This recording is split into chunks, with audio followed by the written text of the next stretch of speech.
What's up, everyone? Welcome to Season 4, Episode 9 of the EUphoria podcast. We're available on Spotify, SoundCloud, YouTube, and iTunes. We are very rapidly approaching Week 9. 4 teams have already locked for playoffs. One of those teams is Schalke.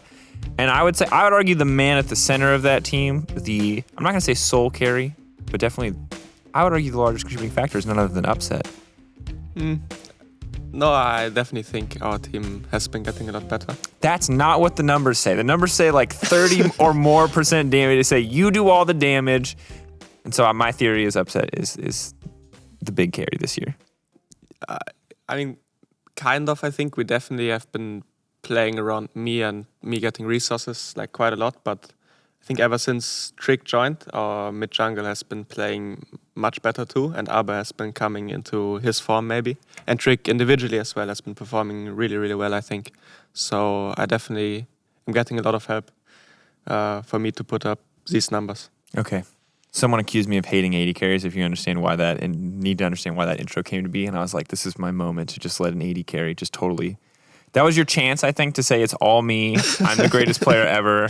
I am the one true carry Potter. But I respect that you deferred it to your team and gave credit where credit is due. We'll talk about Schalke as a team in a whole in a second. The first thing that I want to do is start kind of light in the day. I'm going to be honest. It's a sleepy Tuesday for us. Like, this is our first day of the week. So we're gonna get back into things. I had to film yesterday, too. I know. You're tired. I made Pop-Tarts. It was an experience. It was an exhausting day. Surprisingly exhausting thing, baking. Upset may have also had to do something. I'm not sure. Did you have to do anything yesterday, Upset? Yeah, we just scrimped a bit. Oh, how'd it go? Working on a Monday. It went pretty well, but enemy team was not tryharding that much, maybe. That was my impression. Not gonna reveal who it was, but yeah. All right. So, Scrims versus G2, semi-successful. Totally a guess, by the way. If I'm right, you didn't actually leak anything to me. Anyway, I want to say, what does your man say about you? So, when I run into one tricks, or people with like 1 million mastery points on any champion, I immediately have thoughts. And they're probably unfair. There's a lot of stereotypes, I think, that go around soloQ, so I'd love to know, like... Actually, what's worse? If you ran into... Okay, here's my first question before we ask, like, what does a main tell you? Mm-hmm. What would you rather, like, not face? A Master Yi with, like, a bazillion mastery points? Yeah. Or, like, a Tryndamere with a bazillion mastery points? I mean... It used to be in high elo that Tryndameres were like doing quite poorly, and there weren't many Tryndameres like actually doing well because this champ's just not that good in the game. But as of late, every Tryndamere that's in the game, because like the matchmaking is not so good, I think, it's like carrying the game alone, and I don't see any Master Yis.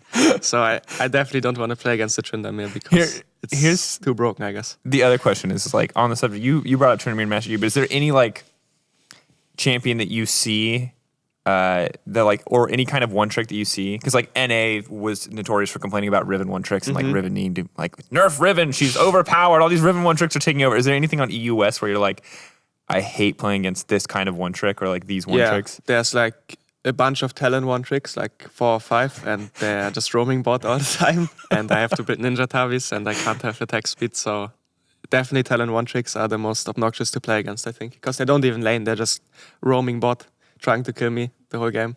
All right. So originally I was going to ask you like to tell me about what 80 carries you thought it means, but now I'm starting to think that you have a lot more opinions on roles outside of 80 carries. So why don't we do supports? So if you're queued up, let's say you don't know your support, right? Yeah. He picks, we're going to start you off. He picks Blitzcrank. What is your immediate assumption about that player? Does he blind pick it? He blind picks it. Oh, I mean, that's already a blower. I mean, it's like, but this is still fine. I prefer to play with like melee supports than off-roll. If the support is off-roll, I would much rather have him play melee support than a range support. Yeah. So Blitzcrank is like borderline int, and I would much rather not have a Blitzcrank blind pick, of course.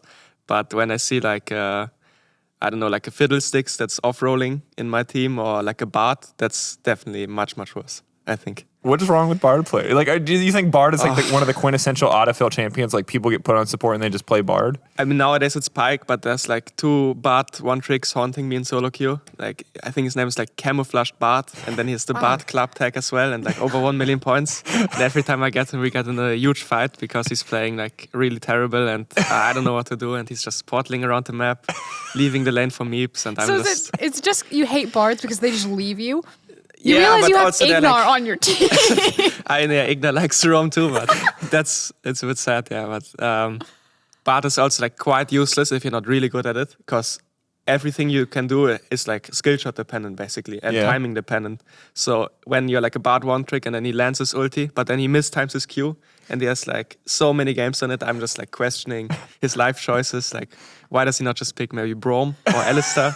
And he could like be a good support for me, but yeah. So back in the day, like when people talked about like the ultimate like get put in the backpack support, it was always like Soraka, Qiyana. Like is Braum the new like my 80 carry will carry me through this lane kind of support? I mean, Braum is like kind of easy to play, but a good Braum is still like so much difference to like a bad Braum. But I mean, probably the champ where you can get carried the easiest is like a Yuumi right now. And it used Literally. to be... Yeah, exactly. And before, like, most people were just playing Janna, but to be honest, if somebody's off right now, you will just pick Pyke and Int as well. So... yeah, playing bot lane is not that fun if you're a solo and have are you like a little mad at Riot that they made like a quote unquote carry support that like is clearly like the biggest bait for people who are autofilled to like I'll just play like the really flashy, clearly not support champion? That's pretty annoying because usually support champs were like not that high skill ceiling, but Pyke is like so much difference if you're really good at it or really bad at it.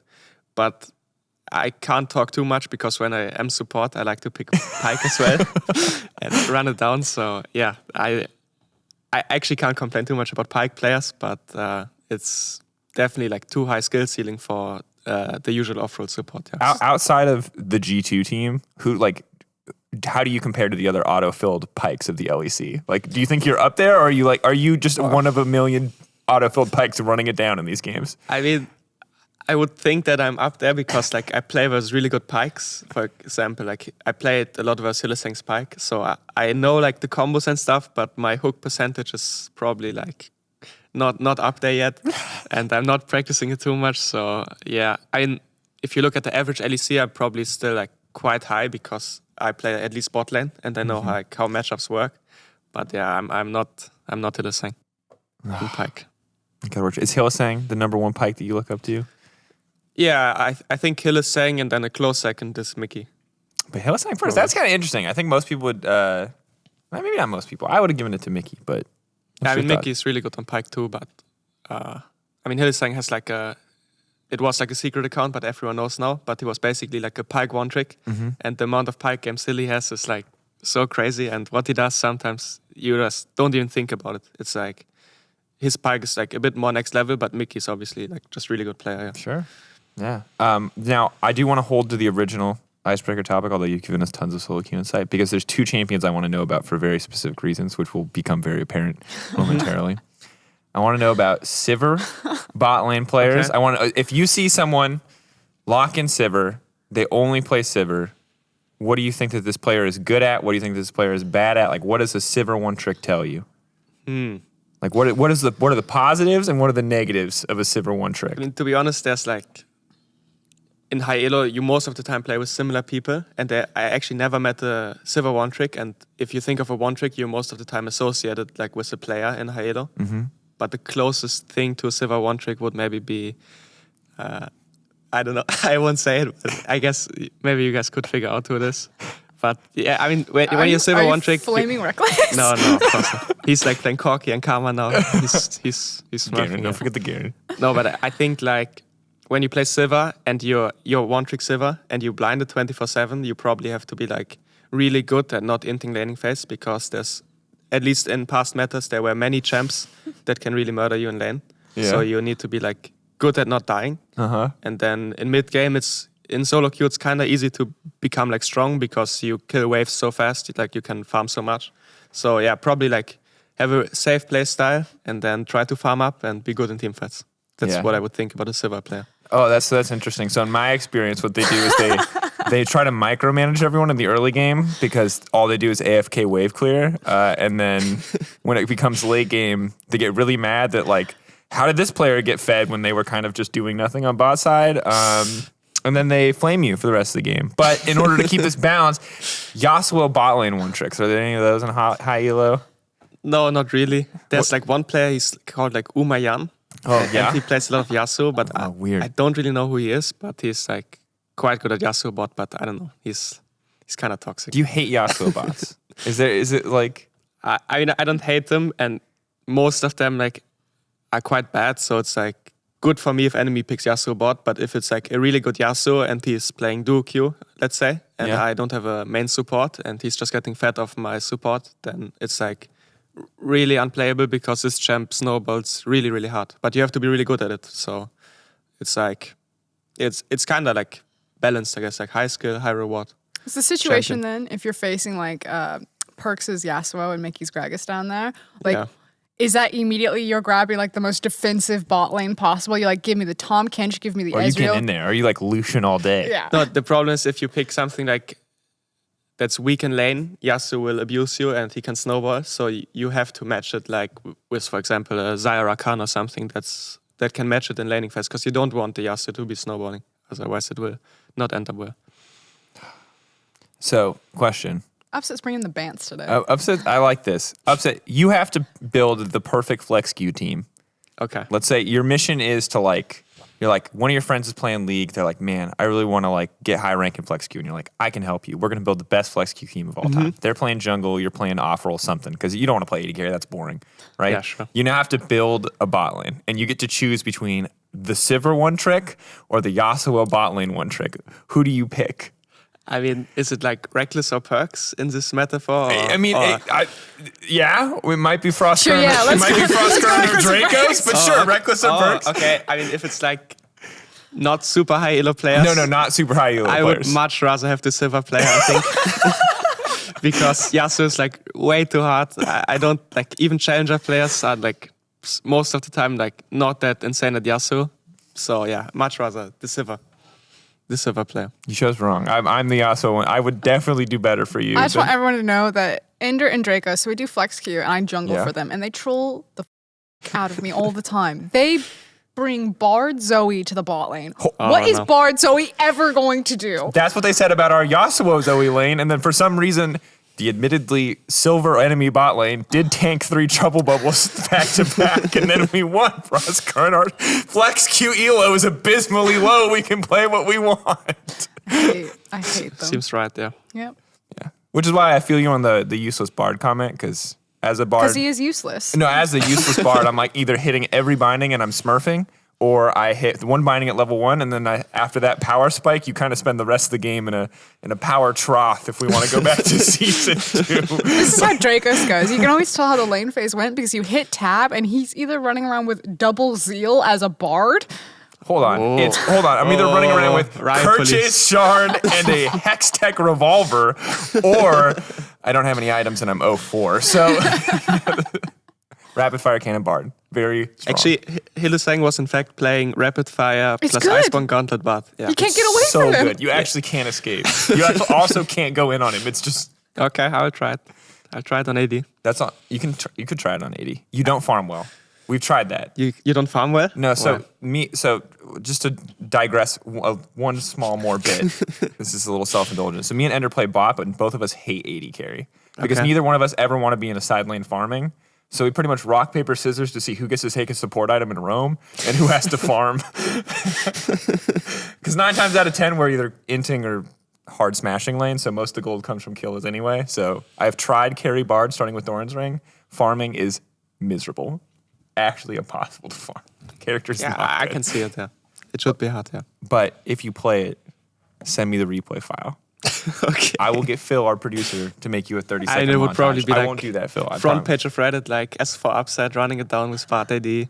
No, I mean, it can't be worse than like the Timo guy from NA who's like actually holding champ selects hostage or Actually, whatever. that's crazy, yeah. I'm happy I'm not playing NA solo queue. Like when I feel down from playing EU solo queue, like I'm at least not in NA playing solo queue with 60 ping and Land of the one way tricks, more one tricks, yeah. streamers, and yeah. Ooh. Why don't people just like play chicken with those people? Like they come into the lobby like, give me this or I'll run it down. Why not? well, Because they don't because care. you kind of have to like, first of all, like they don't care and probably that's what they want, but you also, as a pro player, you can't really like negotiate with them or like threaten them or something that you Yeah, will what are you like, going to take do? over the you lobby. actually have something on the line. Like this guy just makes another account and climbs again. Upset gets like banned and then he's just not allowed to play in the LEC. Exactly, yeah. Oh. Rough life. Week 8 was a weird week. Speaking of weird picks, Garen bot came in. Soraka top came in. You're remaining to play traditional AD carries. When does it all break down? When's And your Garen When does ready? your Garen come out? I guess when Yumi is open. I don't Okay. even think like it was troll actually. I've seen like this was kind of like a scrim meta pick maybe, if you could call it so. It wasn't like where G2 just picked it for fun into Karma top because like Pepper Smithy was here. It was more of actually a strategy, I would say. And it looked like really in because I think the level 1 went quite poorly and they had no sums and then they died 2v2 as well. But in the end, like you could see the strengths of it and why it actually makes sense. But I don't think Yumi will be open in any time soon. Maybe versus Vitality, I guess, because they like to leave it open. But yeah, I don't think I will be playing Garen that much. Do you think like is this a meta where you think that you as a bot laner have to start to pick up more weird stuff? Because right now, like, it kind of seems to be split. Obviously, Kabe is sticking to much more traditional AD carries. You're sticking in terms of the top 4 teams, at least, sticking much more traditional. And then you've got Umayan, and you've got Reckless, who is like, I don't even know how to describe Reckless's champion pool. It's just like non-interactive champions. It's like Garen. It's like Corki, admittedly, pretty exciting, but the Karma and the Garen are just like they're just chilling. They either auto shove or they just wait for the Yumi to scale. You know, they're chilling. Yeah, it's really weird because I would think of Reckless that he would like want to carry and be like the main man for his team and like get his champions, which are like not terrible in this meta. Like you can like Xayah Rakan is really good, for example, or you can still play Sivir like easily, or his Kai'Sa, he has a lot of games on too, but he's sticking to like really weird like non-traditional champions. So yeah, I'm not sure what's going on there, but for most of it, I don't really think that like mages are the meta or something. If you look at other regions as well, like especially China, I don't see like any of the AD carries playing like many mages at all. There was like a phase where they were playing a lot of Nico, but right now it's like just Kai'Sa meta. Again, it feels like Kai'Sa, Lucian, Ezreal, and I excel at these champions, and I definitely can play mages. If I think like, for example, last summer split, AD carries were like really, really weak and everyone was just playing mages. So I was like playing mages too. And I was actually playing like all of them, I think, to like a decent level. At least I would play them on stage. So yeah, if the meta like requires me to play mage, I'm like really willing to play them. And I think they're actually more fun than AD carries because on all these AD carry champs, I have like thousands of games on. But when you play mages, it's like something fresh and new. But I feel like for my team especially, I think me being on an AD carry champ just provides more because it's like more reliable win condition maybe, and we don't necessarily play too much for like early laning phase or pressure. We much more look to play like a more stable game around objectives and also around me hitting my power spikes on AD carries. So yeah, as of now, I don't think like I'm required to play mages or it's even the best option for me. And watching the LEC, it felt like there was like a big shift when you guys started grabbing more of like the Kai'Sa. It felt like Kai'Sa disappeared for a while and then she came back quite hard. Lucian also started cropping up more. And it's funny because I watch a lot of the LPL underneath LEC and the LPL never really let go of that. And I don't know if it's like a player thing, but I was talking to, I heard some other things from LEC coaches and I was like, why did you guys grab Kai'Sa more? And the sentiment seemed to be that it just showed up in LEC scrims and then it forced teams to respond to it versus actually thinking about like why these champions are being picked. So I'm curious, like, why do you think Kai'Sa disappeared? Why did she come back? And is this literally just Europe being like, China's still playing this, maybe we should try it, and it just worked out? I think the support meta was the main reason why Kai'Sa dropped out because it was mainly Lux, Xayah Rakan, and Tamkench. And Lux is like not specifically good with either Tam or Lux, I think. And also Sivir was not nerfed yet. And the Sivir Kai'Sa matchup was like not going that well. And most of the time there's like one dominant champ in the meta. And either you like try to pick it or you like create answers into it. And Kai'Sa was just not like the best answer into it, I would say. Because like you can, as Kai'Sa, pressure Sivir like early levels, but she was so strong that her Q damage at level 5 already took like 30% of your HP or something. And once she got pushed, it was way too oppressive to lane as Kai'Sa. So once Sivir was like so dominant in the meta, and Xayah too, which is was like good against Kai'Sa, I think she just dropped out, especially with the support pool. But now you see like a lot more Alistar, you see Nautilus again. So these champs like help Kai'Sa a lot more because of her passive, obviously, and like the way her ulti works too. So yeah, I think it was just like support champion pool, and the way Kai'Sa came back into the meta was a bit randomly because I just started playing it in soloQ a lot. So I wanted to like, because it was always good in soloQ and it's like really fun champ. And then Perks like played it as well a lot, and I saw like suddenly everyone was just playing Kai'Sa again, and I don't know. Then she was just back in the meta, I guess. That's all it takes. It feels like sometimes there's these blind spots where people just forget about a champion until someone starts playing again. For sure. Well, for Schalke, last week was a little bit interesting. Now you guys are fourth currently. I think it takes one win for you to lock fourth and to be uncontested because the two teams behind you both have 7 wins and you guys are currently at 9. Mm-hmm. Some quick math there for you. But a weird week, too, because you beat Misfits. That one was pretty convincing. And then you had a pretty rough game against Rogue overall. Talk to me about like how you felt about this week. Talk to me about what happened, I think more importantly in that Rogue game. Yeah, I mean, our practice week was not that good in terms of level of scrim partners we had, so we weren't entirely sure on the meta. For example, in the Rogue game, they were playing like 2 assassins, and bot lane matchup was like just a melee matchup, I think, and they had Silas jungle. And we were actually, I feel like, winning the game for most of it, or at least like we had like a very decent early game, and we like took the Herald, we took 2 turrets on sides. I was like 30 CS up at 15, I think. I was like in a really good spot. But then 2 dragons spawned, and we were like, we didn't want to contest it, but people were still kind of in position to contest it, which led to them engaging a fight on us. And then Akali and Qiyana got kills, I think. And then there was like another fight where Qiyana, it was like when I think Karma was bot, and they tried to dive us, and me and Trick ran through the jungle, and we both died.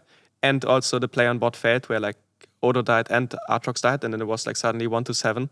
And my champ can't really deal with these champs at this point. I need like 4 items probably, because I need like a more versus Akali.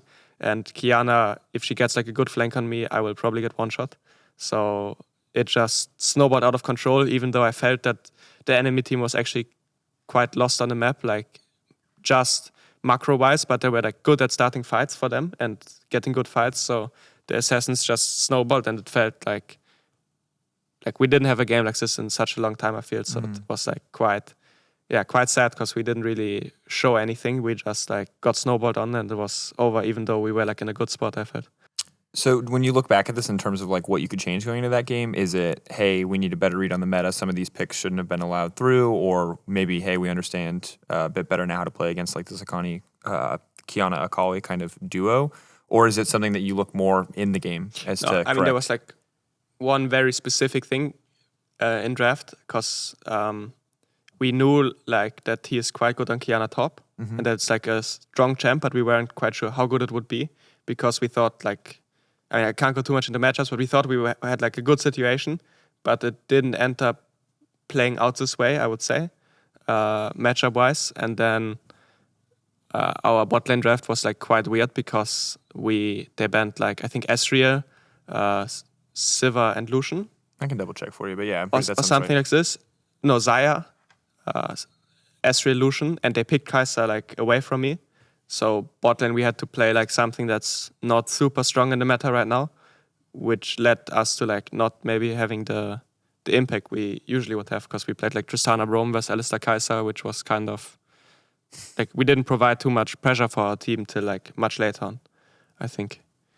How strong do you think Qiyana is? Because it feels like teams are still really figuring out kind of where she fits into priority.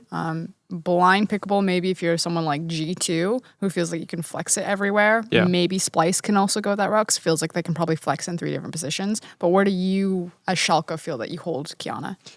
Yeah, I mean, we have definitely like picking up more on this champ as of late. I think it's like a good jungle champ, but it's kind of like high risk, high reward, because you're still like a squishy assassin, And if you don't get your plays off, a champ like Sejuani or Javan would probably have like a higher value if you look at all games, like the average. But yeah, I mean, you saw, for example, Jankos play it and completely take over a game, or Zerx also had like a very good game versus us on it. So I think the laning phase of this champ is quite weak, especially versus most of the meta champs right now. But you have like a lot of playmaking, you're really mobile, you can roam well. That's why, for example, for G2, I think it's like a perfect Caps champ, because you can make so many plays with it, and Caps is like not tunnel visioning on lane at all. He's mostly playing to like pressure the map and roam. So yeah, I think it's like strong, but it can also go quite bad, yeah. So in your perspective, this is like a champion right now that, I mean, so from an outside perspective, looking at this champion, it looks just like disgusting, right? Like very surface level, not looking any deeper than that. You see constant stream of high level, like these highlight plays. Like, is this a risk that you expect teams to keep taking? Because like historically, when you look at like a high risk, high reward, the immediate kind of example that comes to my mind is like leaders, assassin picks in mid lane, right? Qiyana is one of those. But and like, these are like high risk, low reward as of late, right? Yeah, and so that's right the thing. now. Is it on the same tier as that, where you think it is like actually this very high risk thing, or do you think that like Actually, I don't think it's that high risk in jungle, because like I don't know who came up with this idea, but her EQ is undodgeable. so you and just she has flash a- EQ with water? And you have a stun, and the E range is like 500 range or something. Can you imagine an assassin with a ranged hard CC? Yeah, it's like, but she also has like an ulti that you can't dodge if you get hit by the Q. So if you like don't struggle in laning phase at all, because you just have to fight for jungle creeps, it seems like a bit broken and not too much counterplay, because of her EQ interaction, and the ulti is like really OP too if you use it well, but if you like miss it, then you are like just gonna die really fast. Yeah, I mean, for me, it just looked honestly incredibly strong. But focusing back in on kind of Schalke right now, you talked a little bit about specifically in that road game, this moment around Dragon where like you didn't really want to fight, but people were like in position to fight and like kind of ended up getting caught out. And when I listen back, right, like one of the setups coming into a game like this was talking about Schalke as a team, and I think you were on the desk for this. Is like Schalke is a team from analyst perspective, from what I've heard, and please correct me if I'm wrong here, Frosk, because I don't want to put words in your mouth. Yeah, you want to say the thing? So we look at Schalke, and we actually pulled you guys into the room because we watched a lot of your guys' VODs and tried to figure out like where you're making calls, because I agree that Schalke's macro has gotten a lot better since Trick has joined. And then Abba's individual performance seems to have cleaned up on top of like having a veteran next to him. You guys, we like to use the word decisive. Like you almost like snap make calls whenever you have numbers advantage. I think it has to do with Ignar, because it feels like Ignar and Trick are usually there first to the play, and you guys will always have like a 3 versus 4, 4v5 situation. And you're like, let's do Dragon. Let's contest for Herald. Let's set up for this. And I think like that feels really good about Schalke, but sometimes you guys make the wrong call with imperfect information, and then you get into those really sketchy fights where we thought we had an advantage, we don't have an advantage, and it burns you guys really hard. Yeah, it definitely happened like I think 3 times the split. I think versus Splyce we had like a really bad Herald fight, versus Rogue we had a really bad Dragon fight. Yeah, I mean, we like focus quite a lot on these objectives, because this is actually where most of the action comes from. If you like don't solo kill your opponent in our lane, or your jungle is like not perma ganking, but we don't really like try to play these super volatile lanes with like early game jungles. So most of the time we play around these objectives a lot. And yeah, I mean, sometimes it goes wrong. It was like quite a weird game for us versus Rogue, because we were already locked in playoffs, I guess. So, and we are not sure what's like the better seeding. So maybe people were like not 100% focused. Like I didn't play that well either. I think I did like. So it one just or two wasn't clear mistakes. that this is like a must-win Yeah, game. it wasn't like a must-win game, and but I'm not taking it like as an excuse, but it felt like a bit off in the game, the way we like got engaged into fights. It was like we were not fully aware what's happening. Do you think there's a weakness inherently there if you guys are relying on monster objectives for leveraging advantages rather than thinking about like, so we're going to use a word, and I fucking hate this word because, yeah, you know what word it is, because so many people use it differently, and like team to team will use it differently, but the word is tempo. And that probably means something to you as it does to multiple Yeah, players. tempo for me is like just basically coming out of base first and being first there on the map and playing on pressure. but we're like not a low tempo team or something. No one's a low tempo team. That doesn't exist. I mean, you either play like the map good or bad, and if you like overstay for waves 24/7 and play like this, then your tempo will be bad and you will lose a lot of map control. And I think we're like not bad at it at all. We like have most of the time like fine setups on the map. Even in the rogue game, I think their support was like resetting way worse than ours, and we were getting like really decent vision and were permanently like first on the waves. But how I want viewers to think about tempo is to think about it as in terms of like time to buy things. So if Epsat's talking about like his resets and how it makes them get first to wave. So if you're first on map, you have more time to get to objectives and to set up on plays. My question for you then is, when you guys do Herald and when you guys do Dragon, as opposed to going to waves or like creating more pressure points, either through exerting vision or whatever, you're effectively inting your tempo into the time that it takes, where we could be in these waves, like pressuring them forward, we could be setting up vision, but instead we're taking the time that we think that we have to get Herald and Dragon started. And sometimes it works really well, and sometimes that's exactly what you need to do. But oftentimes I feel like Schalke aren't gauging how much tempo they have in the tank. They then walk into a Herald. You guys go to empty, where then the other team gets tempo back and they're able to force a play. And then that's when things get scary for you, where you're like, we can do the Herald, we have enough time, we have an advantage. It takes too long. Maybe a bad fight happens. Maybe you get the Herald, but you also lose pressure where, like, I don't know, the Akali gets a kill on bot lane and then takes tower plates. And then suddenly, you know, you're like, an item and a half, Akali's got like a kill and like 400 gold. You don't like to see that happen. Yeah, I mean, the thing about objectives is like, right now dragons are so strong, and Herald, if you like get a Herald and you put it down for a lane, the lane will get like 1,000 gold or something, which is obviously like, you just give a lane like 3 kills basically if you use the Herald well. So these objectives are like super valuable, and it's like really rare, I think, in a game where you like have so much tempo that enemy can't even contest objective. So we're like definitely planning around that the enemy will come and we will have to like force a fight around it. And it's a fight, so it will be chaotic and enemy team can play the fight better and win. But we are obviously like banking on the fact that we have like a good way of playing the fight out when they come.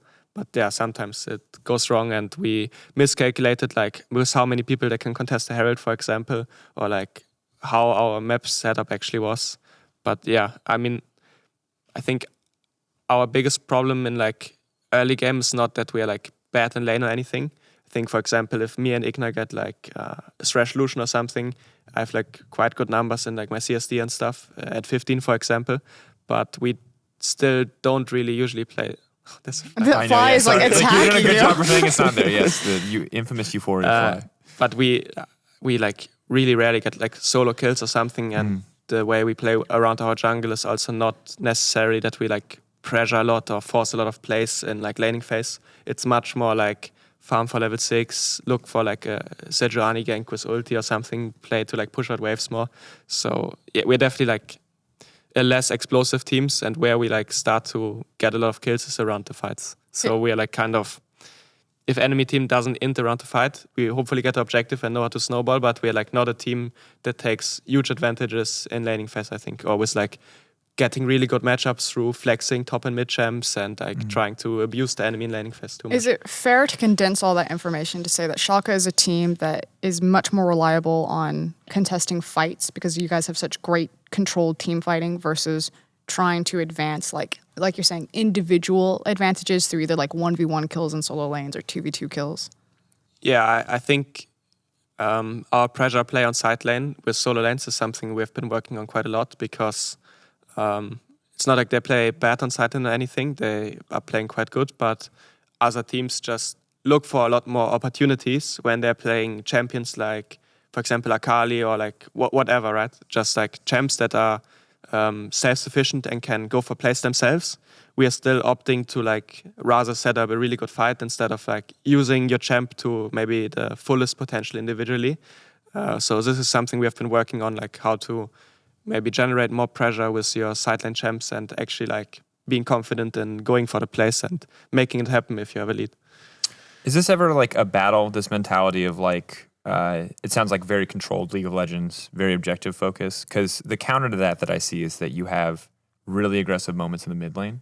Last season, it was kind of, it was mostly Abadage, I'd say, right? Like once the Lissandra effect came out of meta, he obviously had some borderline genius plays that turn into very bad plays, right? And now with Trick as well, I think I've seen them do it individually and I've seen them do it together. Mine goes back to that, very hard force Sejuani level 6 gank where the all misses, but they commit anyway. Is it kind of like a fight? Is it hard for Trick and Abadagi or any member of your team not to go for like an opportunity when they see it, or to like kind of maybe chill a little bit knowing that the dragon fight is coming? Is this... Are you saying this is like... Sorry, I'm trying to understand this question. Are you asking like if Abba and Trick want to play for individual, but then they're trying to go into the Schalke system of playing for fights? Yeah, a little. Yeah, I'm curious if that's what's happening, or if this is just like players are still, or like in your system, is it still like, hey, if you see these opportunities, go for them. It's just never take, or it's like there's like a threshold. No, I think it's much more the opposite, basically, where our strength is maybe not. Actually, our mid jungle has been like we have no problem with like ganking a lane and making plays around lanes. I'm more talking about like individually getting up in the enemy's face and like trying to get a bigger advantage by playing very aggressive, like yourself in the matchup. That's what I like feel more, where other teams excel more than us. But we like to take fights. It's like you can't like this whole like Korean approach maybe in like season 6 or season 7, where it's like you want the perfect game of League of Legends is no fighting and it's just like pure macro. Doesn't really exist because League has so many variables and you need to take advantage of the fights that you think you will win, and if you don't do it, the enemy team will, and then you like are probably fighting on like not even ground, because the team that starts the fight most of the time has like a good advantage, because that's just how it works. Like the first blow that lands, if Sejuani ults you first, you will probably die, for example. So I think it's just not like our strength to push individual leads too much, but we are like decent at making plays with our jungle around lanes once we hit the timings of like, for example, Sejuani level 6 or Skana level 6 or stuff like this. Yeah. Does this make G2 a really rough stylistic matchup for you guys, just because the play styles are so different? Yeah, I think, I don't know who has like a good stylistic matchup versus G2, to be honest. They're just like... Well, I think someone could say like Invictus Gaming probably wouldn't have a bad stylistic matchup against G2, and it would come down to like individual, whereas I think in the LEC, we actually have like maybe 3 to 4 different like key play styles. I think like Schalke is the best at their play style. I think that's how we defined our 4 top teams, at least how I look at it. I think in order to have like a good stylistic matchup versus G2, you need to like match their laning or like be better than them. That's why I think IG was like so good versus G2, because Caps, for example, as a player, even in Fnatic, was not like focused on winning lane that hard, but Rookie's like so good at laning. So he was getting like many advantages through this, and that's where I saw like G2's having problem, or I mean, I guess it was Fnatic last year, but even at MSI, or like Wunder having troubles in top lane, which doesn't really happen in Europe. I think G2 is just so good at like perma seeing opportunities and going for them, even if they're like risky. And they're just like really comfortable in this type of playstyle. And we usually don't play like this. So the game we had versus G2, this split, was like we were like doing just fine. And then suddenly the talent was making plays, and we tried to match the play, and then there's another play happening, and then there's another play happening. And you have to like keep up to the pace of the game, which is quite hard because they also like play champs usually that excel at this kind of playstyle. And we usually we had like, I think Azir and something like this in our team, and they were just like running around the map looking for fights, and they're like super good at it obviously and really good individually. So it was definitely like a hard matchup for us. So speaking of like this G2 style, obviously not the focus for Schalke right now. It seems like you guys have a pretty clear, or at least you have a pretty clear idea of what Schalke is going for and how Schalke wants to play. Is this something that you want to like push for as you move forward? Is this like something that you think that your players have the capacity of doing, is being the kind of team that can play around individual lane advantages, that can go for those big flex picks? Because I think when we look at like beating G2 and rising G2 right now, they're kind of put on this pedestal, and I think everyone's wondering like when a team is actually going to challenge them in that capacity. Are you capped by, like, I don't want you to flame your teammates. I think every team is capped by their like roster, individual strength and weaknesses of players. So yeah, I mean, we are definitely capped in some way as well, and it's not like we didn't figure out yet that like perma taking fights and solo killing your opponent and like ganking every lane and killing them over and over again is like a good playstyle. We don't think like, oh, why didn't we come up with this? Like, why are we not just killing them all over the map? Why are we like, this is a really good style. We should probably like use this style. It's more like we Just are. to be sure, you never know. Sometimes you gotta ask the dumb question just to see if it's. I could kill him, or I could wait till level 6 and then take a team fight. If we see that we like can take a good fight and kill someone, we will probably do it. It's more like we are like our champs that we take, and also like our game level compared to like G2's game level as a whole is just like not as high level, I would say, obviously. So yeah, that's why it could be like a bit hard. Yeah, but like, is that something that like? So is that something that you look at as this like hard cap, or is that something that you look at as this like mountain to be climbed as you move forward? This individual. Yeah, I like to be optimistic for sure. I would like to think that everyone can still improve and that we all can like get better. And I don't think like we're like 4th place. We're like not bad players at all. It's just like G2 are really good at finding these opportunities, and it's something we have to improve on. I think if we want to like match them or be able to make plays like they do. Yeah. In terms of the fact that potentially you have a world champion in the LEC, let's say G2 go and win, unless Schalke upset them and all of your dreams come true. Of course, when they win the finals and take the first seed, G2 are knocked out in the gauntlet. Gotta leave hope. Do you think that, like, can you as a team and you as a player, can you guys feel that? Have you felt a difference in like the rise of G2 and the rise of Europe internationally versus the other splits that you've played when Europe wasn't at like the number 1? It definitely feels like. Do you feel G2 like you're is like playing in the best league in the world? No, I don't feel like it, because I think like actually our individual talent is probably as good as ever. I think like even the bottom teams have like, for example, Excel. I think their solo lanes are performing quite well. Their jungle is like playing good, and their bot is like not bad at all.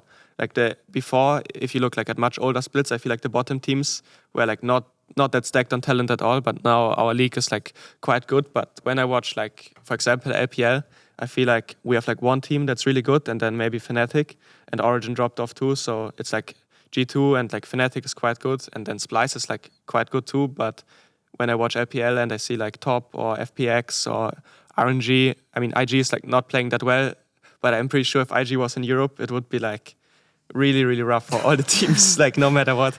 So yeah, I don't really think like overall Europe is the strongest region in the world or something, but it's definitely like up there. I think like top 2, top 3. I think just like sometimes the teams are like not playing that well in terms of using the champs that they actually have. And G2 is like super good at it. Yeah. When you look forward in terms of personal ambition, actually, before we talk about you as an individual, for Schalke, like I feel like, is there anything specific that you wanted out of the split? Has the split been a success for you guys? Is making playoffs enough? Did you guys want top 2? Like, what was your ambition coming into the split, knowing you're going up against the semi-side champion G2, and how has it kind of shifted as you've gone through? I mean, every split that I approach, I obviously would want to be the champion of the league, and that should be the mindset. But you also have to be realistic. Like we're like 7th place last split, and we barely dropped out of playoffs, and we have like 1 roster change. So definitely like trying to get into playoffs is like important, but that wasn't our goal. Our goal is, I would say, or at least my personal goal is still like to try to get as good as possible to Gauntlet, and then try to like make a run for it, because we can't go through points, or going through winning the split is like really, really hard too. So just trying to improve as much as possible, and first of all qualifying for the Gauntlet. But just like qualifying to playoffs is not something that I'm like proud of, or that's feels like a huge accomplishment or something. It should be like expected for me. If I think like that I'm really good, then I should be able to help my team get to a playoffs contention. And yeah, so the split is like not over yet at all, and I can't say I'm like satisfied. We have to see how playoffs go. We hopefully qualify for the Gauntlet too, if we like get out of the first round of playoffs, and then I hope just that we like will have a good ending to the year, and hopefully like go to Worlds. But obviously that's like still really far in the future. So when it comes to you personally, a successful year, is that Worlds? Is that just the good showing that you talked about? Like for you, upset, like kind of, I think in years past looked at as the next big prodigy AD carry, and now considered obviously like very good, always mentioned in the conversation of top AD carries, but hasn't kind of hit that like that high Worlds performance yet. Is Worlds the No, end all? not at all. And I don't see myself like stopping anytime soon till I reach what I expect for myself and for my team. It's like not matched yet at all, and I really want to go to Worlds and show like how good I am on an international level, and I also really want to be like a dominant team in the league and be a really good team that people consider like can challenge G2 and can be really good. So it's still a really long way for me to go, I think, till I reach this point in my career where I'm actually like satisfied with the accomplishments I have and like how people perceive the team I'm in. There's do you know much about the history of the ADCs in China? Like I know a fair bit, but not like too much. There's a guy named Name who got I know him. Yeah, a really bad rap when he made his only like World International debut and basically got smashed.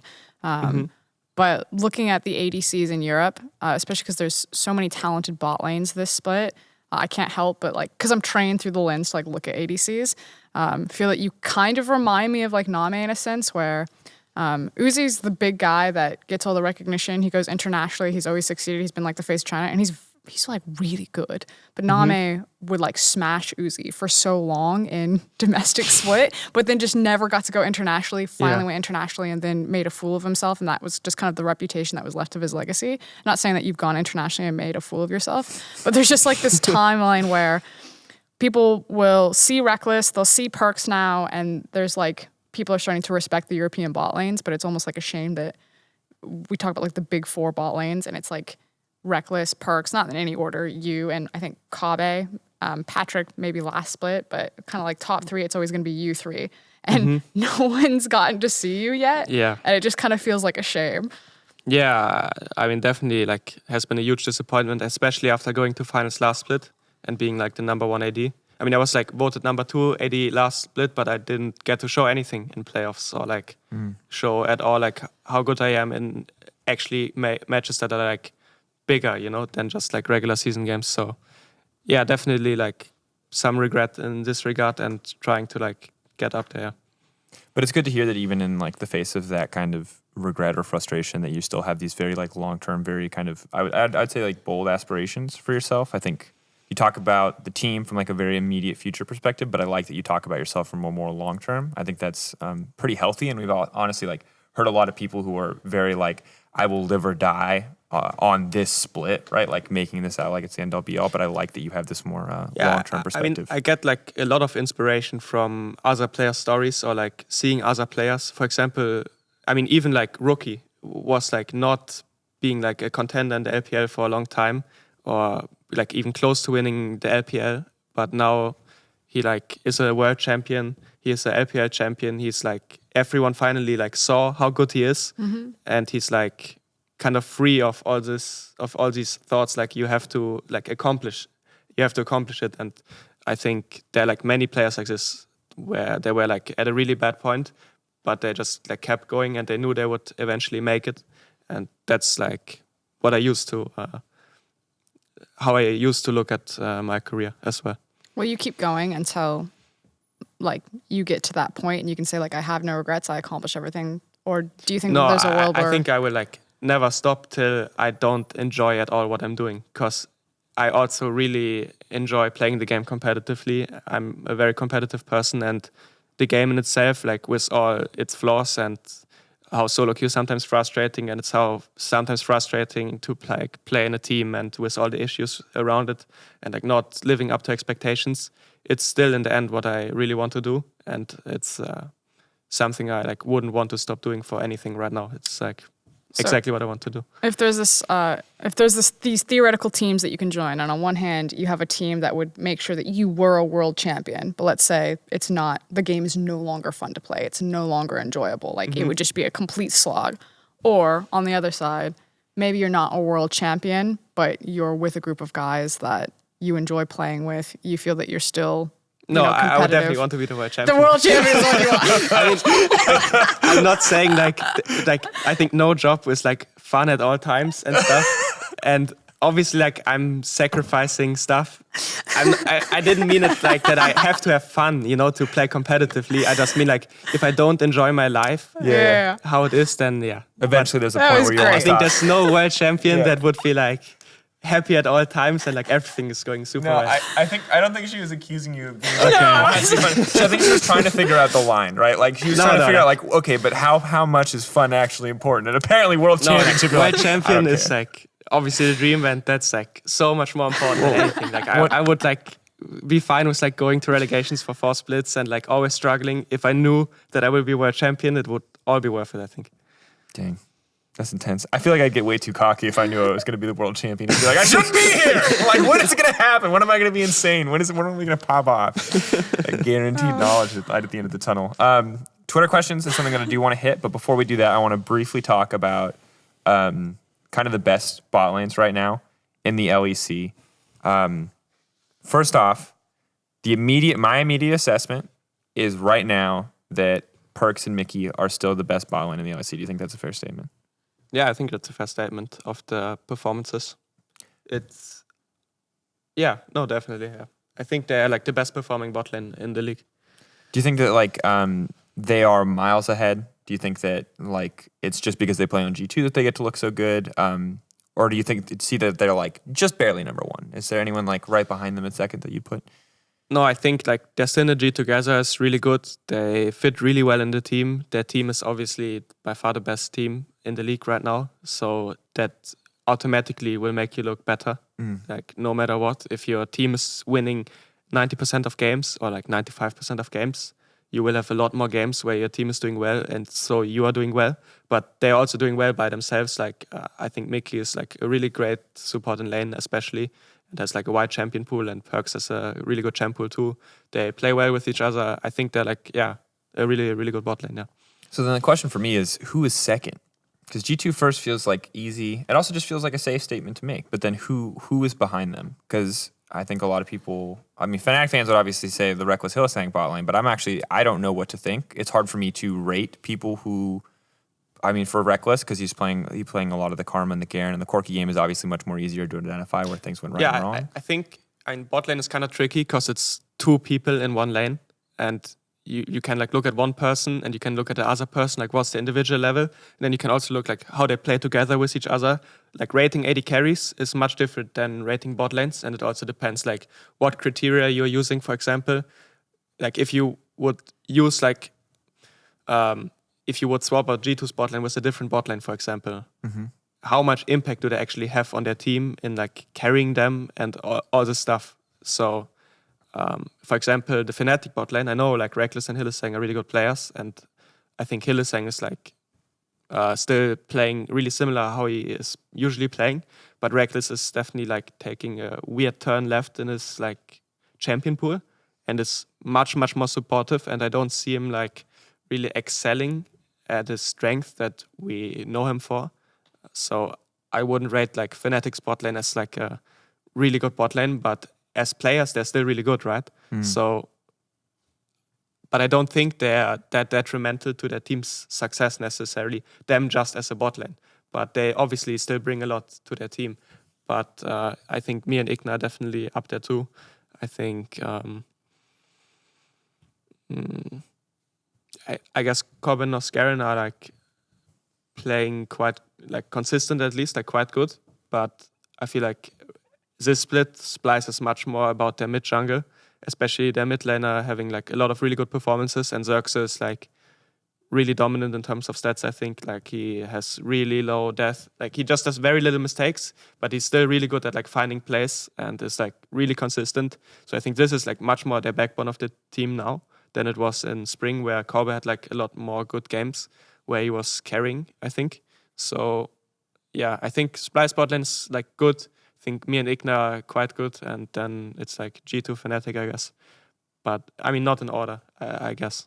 I'm not sure. Is there anyone else that you think needs to be on the list? Like, who would you put in 5th place? If like the top 4 teams have the top 4 bot lanes in your perspective, in no particular order, who's the 5th team to add to that? I mean, Patrick Mithy has been having like quite a tough split, but I respect Mithy a lot as a player. I think he's quite good, and Patrick is like obviously like a decent player who has not been like finding his self the split too much maybe. But I know he's like really mechanically talented and that he can play really well, especially if he gets like, for example, a Straven. So yeah, I think once Origin will mesh better as a team, their bot lane will find more success as well and look better again. But right now, Origin has been struggling. So the team, like overall, like all the individual parts look worse, except maybe Alfari, who's just consistent as always and playing really well. If you had to give it a quick and dirty 1 through 5 ranking, G2 number 1. Yeah, let's say G2 number 1. Sure, it does, or you can change it. You can go against the grain. No, I mean, I I think G2 should be number 1 just out of respect for their team, how they're performing and how well they've been playing on stage especially. I think we would probably be second if you look at like how much we bring to our team and how important me and Igna are for our team. Not taking anything away from our top side, obviously. They're like an important part as well in how our team works. Then it's... I think it's Fnatic than Splyce. Yeah, I think it's Fnatic just because even though they're like playing really weird champs and they're much more role player, or at least Reckless is much more of a role player in their team, Hylissang is still like, you have to ban some of his champs or he will for sure do super well. You like have to respect him at all times because he just goes for plays that you don't really expect. And he's like kind of a carry support player, which is really weird to think about. So it definitely Fnatic third, actually. And then there's Splyce and Origin bot lane. I think both have like strengths and weaknesses. Just me personally, when I play versus Splyce bot lane, I don't feel like pressured at all. When they play versus me, they always pick like either Tahm or Braum and a really strong AD, but they don't use it. They just try to farm. That's how I feel like. They play Jhin Tahm, but I was up in CS as Kai'Sa, and they were not really like playing to pressure me. So I don't think that they're like, if they would have to carry the team, that they would like not do that well. If they would have to be the pressure point for their team and like be the ones to be played around super much. So I think it's actually Mithy and Patrick probably being the number 4 spot, because even though Mithy has like a few bad moments and Patrick is getting caught like much more recently than last split, for example, I still think that they like know how to play the map, or not even the map, just like how to use their champs to pressure the game like better. Interesting. So, I mean, the one that surprised me the most there is kind of putting Patrick and Mithy at 4th. I don't know if anything else stood out to you, Froskgren, just because I like the theory is there for me. We saw it in spring. We saw it in 1 or 2 games this split. Yeah, I guess like there's also a difference between performance and like how good I think people are. Yeah. That's also a factor, yeah. Like Vitality bot lane in the last few weeks, I think has been playing quite well with like, they have like their niche picks, I guess, they're like counter picks, like the Fiddlesticks came out and all this stuff, and they play aggressive, and they're like not the best in team fights, and Jugtroll does sometimes like int, but at least they like found their form again, I feel, and are playing confidently and aggressively and looking to pick up some kills, yeah.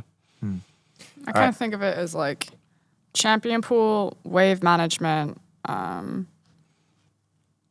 forgot, trade patterns. So it's like,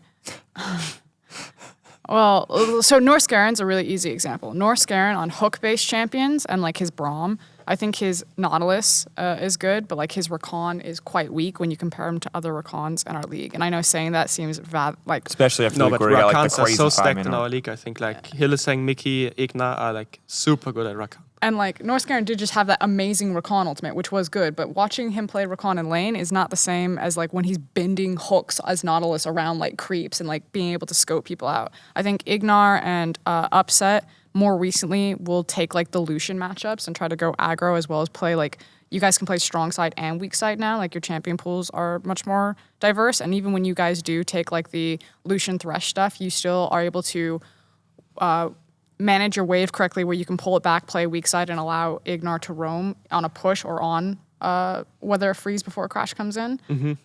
Which I felt that last time you guys weren't, like, not that you couldn't do it, but you weren't utilizing that as well. I don't know if that's also a trick coming in. So I agree that, in my personal opinion, that you guys have risen up in your bot lane in terms of your summer performance versus what was happening in spring. Reckless and Hilly, it's like literally Reckless plays like weak side of map almost every single time, where he's just a push bot, and then it's just Hilly roams, and he's like either on Ezreal Karma or not Garen because he was with Yuumi, and Hilly's just like blitzing mid repeatedly. So it's a very different play style. And it's like Miffy has the same kind of counter problem that Norse Garen has, where like right now on certain champions, like Tom Kench for Miffy, he's just inting.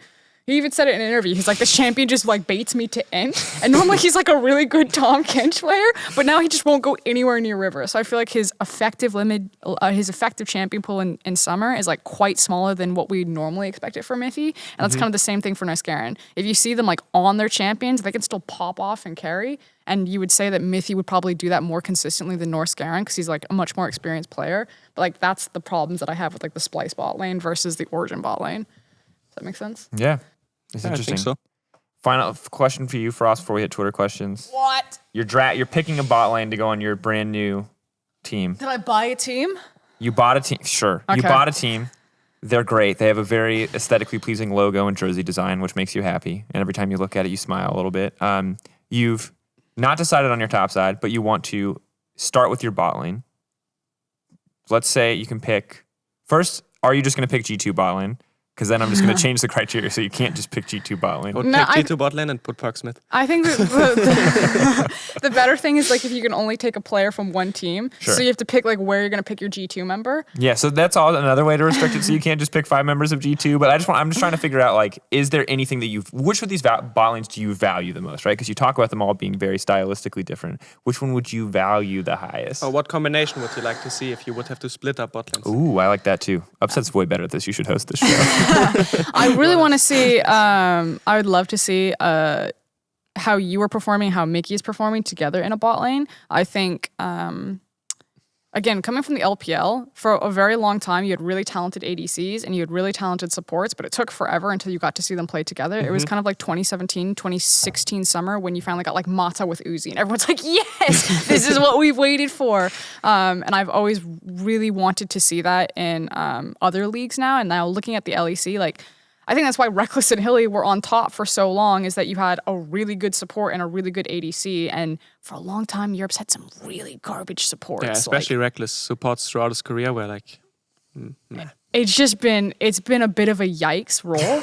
And for a long time, the jungle position has also really suffered. But now it feels like bot lanes are really good.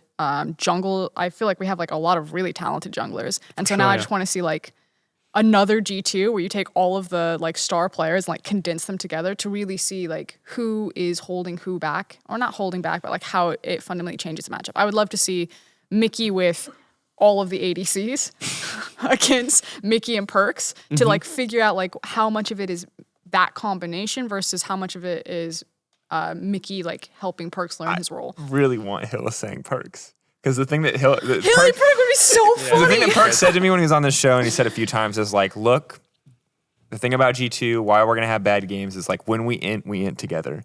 And I'm like, you know who sure does love to int on occasion? It's the boy Hillisang. And I feel like that would be the ultimate like coin flip bot lane. Like you never know. They'd be 10-0 or 10 every game.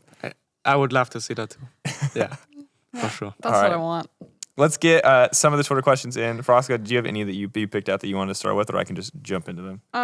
You grab the first one, I'll grab the second. All right, so Genji Igor, I think it is, SSG Igor. Would you rather play an LCK or an LPL? And which league do you think has the better marksman? What a joke. Where would you rather play first? Let's start with that one. LCK or LPL? I mean, I would like join an LPL team or a LCK team. Yeah. Because then it's like really big difference, like what team I would join. So let's assume. No, I would rather play in China, I think. I mean, it just seems like a lot more fun, and the supports are playing like so aggressive 24/7. And Korea's kind of resident sleeper. It's like a bit boring how the bot lanes play. I mean, now there's like it's like they made an emote just for the LCK. And now there's like more aggression I can see, and in terms of who has the better AD carries. Korea's AD carries are like quite good, I think, but they play just really different. I think Korean AD carries try to like make as little mistakes as possible, but Chinese AD carries try to kill as many people as possible all the time. So I see like even Uzi I saw like a game where he was playing Xayah and he went like 0-4, just dying chain inting. But then I saw other game, like the next game, he just picked Kai'Sa and went like 11-2 and was like turbo smurfing, and they're playing lanes like so much more to the limit of what's possible, and the junglers are also playing like quite different. So I feel like LPL is where it's at right now. If you're a bot laner and you want to like test your skill and see and be challenged 24/7, then yeah, I would much rather play in LPL. But I think Korea has like some really good ADs still, especially Deft. Even though Kingzone has been struggling a bit lately, I think Deft is still like really, really good. I think Ruler's really good. Viper, I think he's like decent, but I'm not sure actually how good he is compared to Deft. I don't rank Viper like that highly. Yeah, I'm not sure. I think LPL is overall like better ADs and more fun region to play in. As a follow-up before you get your question in, Frosk, Syncos line Tim at Syncos Tim. Special characters are crazy. Who do you look up to most in your role? As kind of a follow-up to that. Is there anyone that you look at above all other 80 carries? I mean, I've been going through my phases. I would because say, I remember the Sven days, but that's not quite as. I mean, when I was pastures like, aren't as green as they used to be. exactly, like before I played myself Got a in the pentakill. league, and especially like in season 5 when I saw like OG Niels, I was playing Lucian Kalista 24/7, and he was just like so good at Lucian Kalista. I like really loved how Sven played. I think he was playing like he made like so little mistakes that it's something that was like really admirable, but he was still playing like fights really well, and he was pressuring like so much, and you had to like respect his champs a lot. But that kind of fell off, and then there was like a split where Reckless was like super good on Tristana and Sivir, and there's like always Asian AD carries. Like actually I liked back then I was like in soloQ, my name was like OQ because I really loved watching him. He was like kind of like a Chinese Korean AD carry. Maybe He was went like to China to die and kill his career. yeah. I mean he went to Didn't he NA go as to well. I think. NA as well. I mean he like never really maybe like realized his full potential, but He's like, good. I have a new theory, which is that you curse people every time you idolize them, and their careers are actually instantly maybe doomed. it's true. And then there's like Uzi, of course, especially like I guess season 8 when RNG won MSI, like how dominant he was looking, just like he and Ming, I think, are such a good fit for each other, and they play laning phase like so well. They literally contest. Like when I see them play aggressive matchup, every creep's contested. Their jungle is pathing bot level 3, and you will probably get dove, and hopefully your jungle is there too, and you like can fight them off. Otherwise, Uzi will be like 40 CS up on you at some point, and it will be a hard game. And just hope your top laner doesn't int, or like your top laner can carry. Otherwise, probably you will lose the game. I mean, in other metas now, like the meta's a bit solo lane centric, I would say. But yeah, I mean, there's like so many great ADs that I like to watch, but probably like Uzi is like my favorite, I would say, from how he plays. So from Kanento29, is there a new ADC from national leagues this year that looks like he could be the new upset / Hansama next year? Because it seems, because to me it seems like the rookie ADC this year are a step back from last year. So is there anyone that you are paying attention to? I mean, there's like always talent, I think. Like, for example, Jeskla has been like playing quite well, and I've been talking to him for like quite some time, like trying to help him out, like make decisions and like tell him like that he's good. And I think you can see like he's developing into like a quite good player, I think. I think there's like a player called Comp who's like quite high in solo queue most of the time.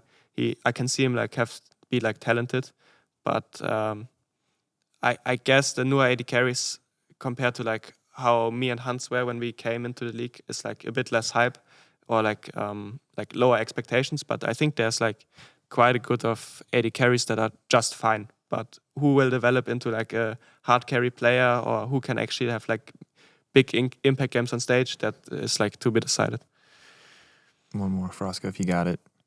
Who on your team is the biggest griefer? That's a difficult question. I mean, I guess we all have our moments. Why don't you say in solo queue who on your team is the biggest griefer? Let's solo queue? take it away from the stage performance, Okay. so you're not just throwing someone under the rock. I mean, I think like Trick is like really good at competitive, but his solo queue is not something to be proud of. Maybe he's quite the griefer, I would say. Like he really likes to play off roll, but he thinks like good at off Is he roll. like off-roll bard, just running it down in your Is he lane? He the plays like off-roll pipe? serious champs, but he's like really confident in his champs, but he gives up quite fast, I would say. And he likes to play Ezreal a lot, but it's like, it's sometimes 1 in 10. He's like basically a Yasuo that's playing Ezreal. So it's like really coin flip. I think Trick is probably the biggest intent solo queue. Yeah. That's fine. One day we'll get a challenge of me and Ender playing whatever we want because we're bad versus you playing Pike and Trick playing Ezreal. We'll see who wins lane. That could be fun, yeah. I think we still lose. I still think the combined No, ELO, you could literally take 100% your you hands. lose. There's no chance. I could probably play 1v2 Ezreal and I would still win. I'll take that. Okay, that's definitely a challenge we're going to follow up on Okay, later. we can do we'll it, figure yeah. out the stakes, but I think that's actually impossible. Like, No, just I think it's math. possible. We should try it. All right, we'll try it. We'll figure it out.